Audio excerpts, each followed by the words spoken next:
Salut à tous, dans la famille Mercedes, vous connaissiez le coupé classé, le coupé classeux. Eh bien, oubliez-les, place désormais à ce CLE qui remplace d'un coup les deux anciens modèles. Il vient donc au-dessus du CLA, en dessous du CLS, un coupé 4 portes dans la pure tradition de la marque, comme on pouvait eh bien, voir sur le CLK à l'époque, une ligne travaillée, comme vous pouvez le voir aussi, qui reprend les gimmicks eh bien, des coupés de chez Mercedes, contrairement au CLA et au CLS, vous n'avez en revanche que 3 portes. Voici des dimensions quand même assez imposantes, 4,85 m, c'est-à-dire 16 cm de plus que la classe C et 2 cm de plus que la classe E. On a vraiment une voiture qui est destinée en fait à simplifier la gamme, parce que Mercedes est bien connu pour faire des gammes assez énormes avec plus de 30 modèles actuellement. Simplifier la gamme et donc permettre aussi aux clients classe C qui voulaient classe C coupé, qui voulaient plus d'espace à bord, eh bien de bénéficier justement de plus d'habitabilité. Et pour les clients classe E qui voulaient une voiture un petit peu plus dynamique à conduire, eh bien pareil. Je vais vous montrer l'intérieur parce qu'il est quand même très sympa. Ici dans cette configuration AMG Line avec du carbone, on a la même présentation que dans la classe C, hein, avec cette grande tablette qui vient gérer l'infodivertissement. On a aussi évidemment tout ce qui est instrumentation de bord entièrement numérique. Et ce qui est intéressant à l'arrière, voilà, c'est ces deux grandes places. On va s'installer à bord pour vous montrer tout ça. Hop, regardez, je suis pas mal installé.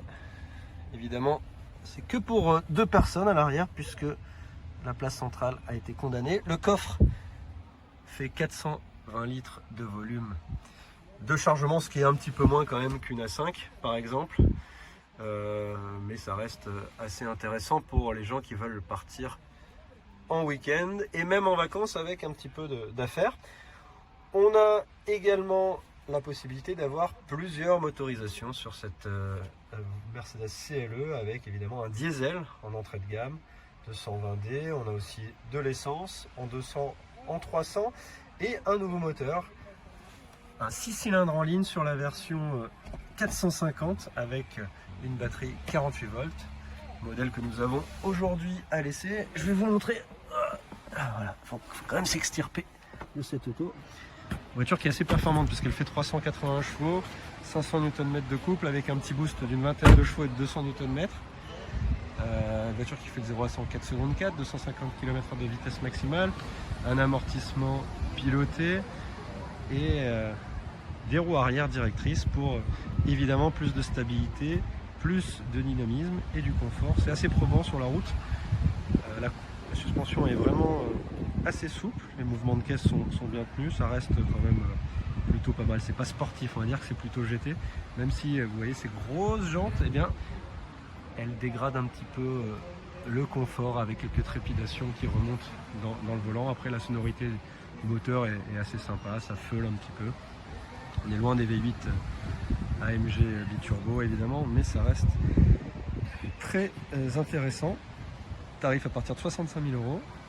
Celle-ci en version 450 AMG Line, on sera plutôt aux alentours de 76 000 €. Et les versions AMG seront normalement aussi au catalogue l'année prochaine. Alors Mercedes pour l'instant est un peu évasif quant à la motorisation AMG de cette nouvelle CLE. Est-ce que ce sera le 4 cylindres ou le V8? Bon, il faut plutôt tabler sur le 4 cylindres de la dernière C63 AMG, ce qui devrait quand même bien refroidir pas mal d'amateurs des 3 lettres d'Afalterbach.